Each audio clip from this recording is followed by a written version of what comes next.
ఈరోజు మనం చెప్పుకోబోయే కథ పేరు వింత గుర్రం. ఒకరోజు తెనాలి రామలింగడి కోసం రాయలు కబురు పంపాడు. రఘుకు ఒక సందేశం తీసుకుపోవలసి ఉంది. రామ, ఆ క్రూర భూస్వామి వద్దకా? వెళ్తాను ప్రభు. రామలింగడు తన గుర్రంపై స్వారీ మీద వెళ్తున్నాడు. చలికాలం, మంచు కురుస్తుంది. కొండ ప్రాంతంలో ఉన్న రఘు నివాసాన్ని చేరుకునేసరికి రామలింగడు అలసిపోయాడు. పైగా ఆకలేస్తోంది.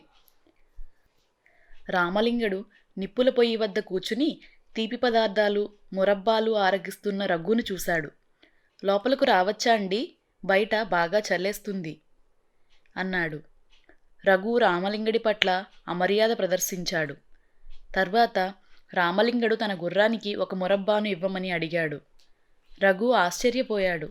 అతడి మాటను నమ్మలేదు. గుర్రం తప్పకుండా తింటుంది, కావాలంటే మీరే దానికి మురబ్బాను పెట్టండి అని రామలింగడు చెప్పాడు. సరే, నేనే వెళ్ళి ఈ విషయం తేల్చుకుంటా అన్నాడు రఘు. అయితే రఘు ఎంత బలవంత పెట్టినప్పటికీ మురబ్బాను తినడానికి గుర్రం మొరాయించింది. ఈలోగా రామలింగడు రఘు స్థానంలో కూర్చుని తీపి మిఠాయి పలహారాలు లాగించాడు. ఎంత బాగున్నాయో, ప్రాణం లేచి వచ్చినట్లయింది నాకు అనుకుంటూ.